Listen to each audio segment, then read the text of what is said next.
Hey there, it's Mark Kepp with RV and Go and CampgroundViews.com.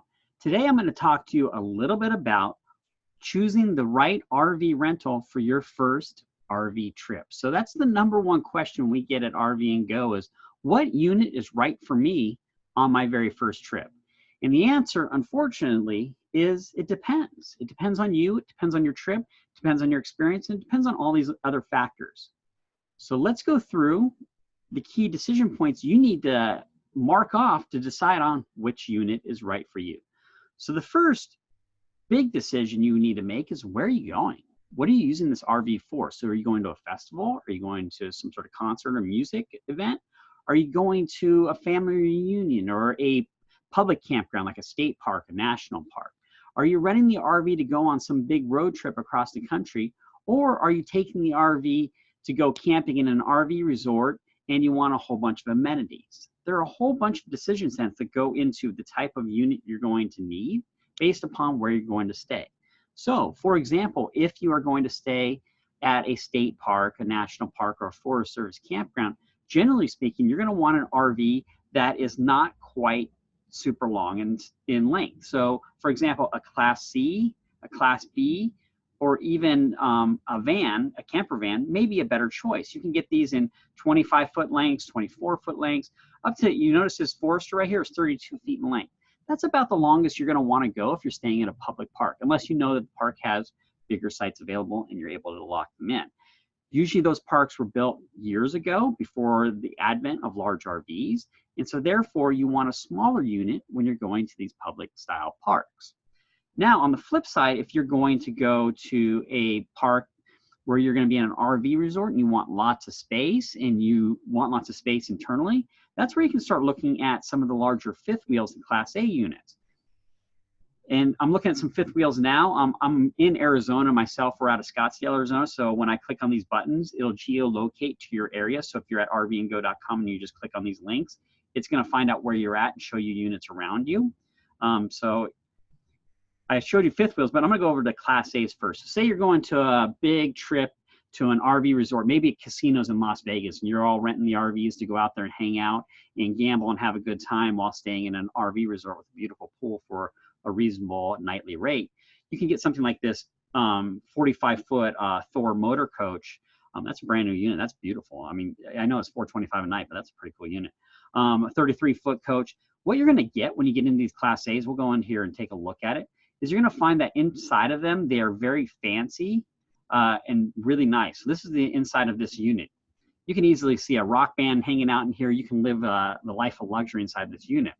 It's a really good unit for that type of event that I'm talking about, a family event where you're going out, you want to impress, and you want to enjoy the comforts of home while you're on the road. The nice thing about a Class A unit is that it's a drivable, it's an RV that you drive down the road. In fact, they may even have a photo. Let's see if you got a photo of the steering area. They don't. But the driving area is right up here. It's got a really big windshield. It's really easy to see out of that windshield. This unit's 45 feet long, and due to its weight, depending upon the state you're in, there may be special licensing requirements in order to drive the unit. So one of the considerations you have to make is, can I drive this unit? And do I have the proper licensing endorsements to do that? So you want to check your state and local laws regarding towing, and you can do a quick search. If you're in California, licensing requirements to drive a 45-foot Class A RV, and you'll quickly find some information on that. But assuming that you have everything good, you've driven one of these before, you've driven something large, and you feel comfortable driving it, this would be a very luxurious way to roll and go to a RV resort. But now I'll jump back over to the fifth wheels. The thing about fifth wheels, here's actually a really good one, this 38-foot Momentum. It's a 2017 unit, and I'll jump inside here on these photos. And the reason I'm pulling it up, those photos aren't showing it as effective as well. Here's a good one. So if we're looking at the inside of this unit, you see how fancy it is inside it? Fifth wheels actually have a little bit more space than a Class A RV would for the same length. So if you had a 45-foot Class A and a 45-foot fifth wheel, the fifth wheel is going to have more space. And the reason is pretty obvious. There's no motor, there's no drivetrain, there's no steering area. So you don't have the driving area, you don't have the engine. When that goes away, you have that space open up for living space and storage space. So fifth wheels tend to have a lot more storage. In this case, this is actually a toy hauler, which means it's got space in the back to load up motorcycles, side-by-sides, and other vehicles like that. It also, we had that picture a little earlier here. It also has this deck that opens up, and you can put out these curtains here, these rails, to create a patio. And so these become a really good party event where you back this unit up over a grassy area, or I've actually seen these backed up over like a water feature, a lake or a river, and you've got this deck where you can hang out, enjoy the outdoors, and really have fun. This unit even has an awning on the top here, so you would be out in the back, you could open this awning up and have a nice shade area for this back area. So that's a fifth wheel. Now the big thing about fifth wheels is the way in which they're towed. They have a hitch that goes into the bed of your truck.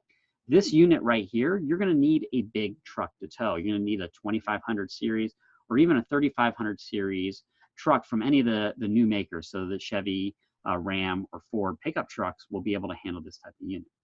Now, if you're looking at rent for the first time, you may not have that pickup available to tow this truck. If you don't have that pickup available, some of these individuals, and actually a lot of them, will deliver them for you. So if you reach out to them, let me go over here and move myself, drop this down the other way. You can go over here and actually send an inquiry. So you'd go through this inquiry process with your dates. And in that inquiry process, you can request a delivery and just tell them where you want to go. And there's a large number of folks on RV and Go with their units that are willing to deliver for you. And some of them will actually prefer to deliver it to you because as you can understand, if somebody's never driven a unit this big, it does take some skills, and they would be willing to deliver on your behalf to that place, set it up, you show up and enjoy it, you leave, they pick it up, and they take it back to their place. A really simple, clean transaction. So that's a fifth wheel. On the flip side, say you do have maybe a 1500 series pickup truck and you have some experience towing RVs, you can look over in the travel trailer section. So if you're looking for a travel trailer, this is actually a good example. This is a 21-foot Cruise Light by Forest River. As you can see, it's a bumper pull. So right here, this little hitch here goes on to the back bumper hitch of your pickup truck. As long as you're wired with electric there, you can plug into the electric, and you can readily tow this trailer with a 1500 series pickup truck. So, you know, it'd be like picking up a U-Haul trailer or something like that. Obviously a lot more fancier than a U-Haul trailer, but you can go RVing with this, tow it along your trip. You can see this overhead layout. It's got a queen bed up in the front, a dinette that would turn into a bed, and then the kitchen area and restrooms on the back. This unit is designed for travel. Here's some interior shots. So you see this table drops down, sits here, that turns into a bed, and then you have this bed over here in the front of the unit, which we got the photo right here of the bed. These are really good units if you're going camping with friends and family, just to go camping. You're not looking for anything fancy, you just need something to stay in, sleep in, and this unit, I believe, had an AC unit on the top. Let's take a look. Yep, it has AC and heat, so that unit would have AC, and it comes in at, we got some sample dates here. So this is a 7-night rental or 6-night rental, or 1 week. A 1 week rental is $600. Additional fees add up to $1,000 for that 6-week rental, and that's with roadside assistance, the required insurance, or 1 week rental. So for 7 nights, you're paying, what is that? Just over $100 a night, about $150 a night for the use of this RV, which is not a bad price at all when you're going to go out and compare it to hotels and everything else. So that's a travel trailer. So again, if you're looking for an RV for your first RV rental, those are some considerations. Now let's flip over and look at the difference for a Class B, and we already took a look at Class C's, but let's look at the Class B units. Class B units are like this Sprinter van. These are the kind of the hottest thing in RVing right now, because it's a very easy unit for somebody who doesn't have a lot of experience driving RVs to be able to go RVing. So it's based upon a Sprinter van, a Mercedes Sprinter van. So not only do you got a van, but you got the style of a Mercedes. The interior appointments are nice, just not roomy. It's a van, right? So there's only so much space. And this unit has some back seats with seat belts. So if you have kids and you're concerned about their safety rolling down the road, these have seat belts, and it would even have the lock-in positions for a baby car seat. There's then a sleeping area in the back that folds down for a bed. There's a little refrigerator and little cooking areas in the unit. You've got a sink on it, and then see in this photo, they've even got their mountain bikes. The bed slides up and they got some mountain bikes inside the unit. This is a really good RV if you're gonna go on the grand tour of the national parks out of the Scottsdale, Phoenix area. This unit will get you there and it'll keep your gear relatively hidden away. So really nice unit. And the advantage is, other than your height, which you'll have to be aware of, it's like driving a nice vehicle down the road. So it's very easy to maneuver. Actually, a funny picture that they got posted there. So we specifically don't allow people to stand on the roof. It's a cool photo, but don't ever stand on the roof on one of the rental units.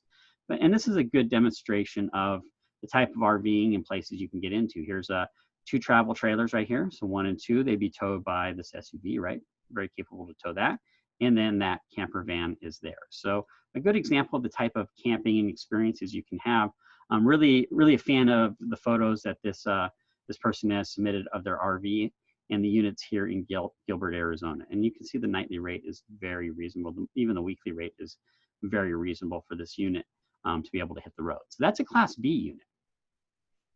The other type of unit that you'll see a lot of if you're renting an RV, again, is the Class Cs. We mentioned this one earlier. We'll go with this 24-foot Four Winds unit.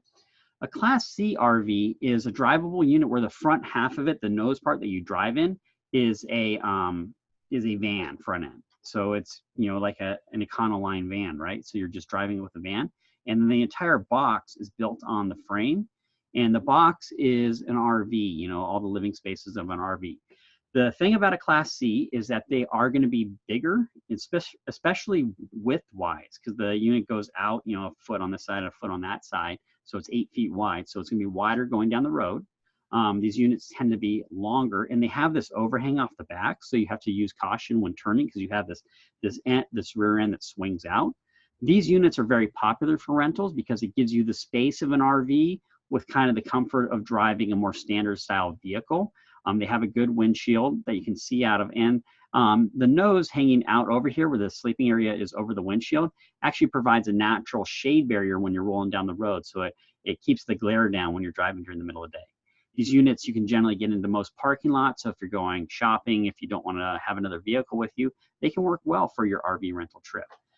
This owner has submitted some good photos of the unit to show all of the doors. This unit does not have any slides on it, so it doesn't pop out. So it's a simpler unit, something you don't have to worry a lot about functionally.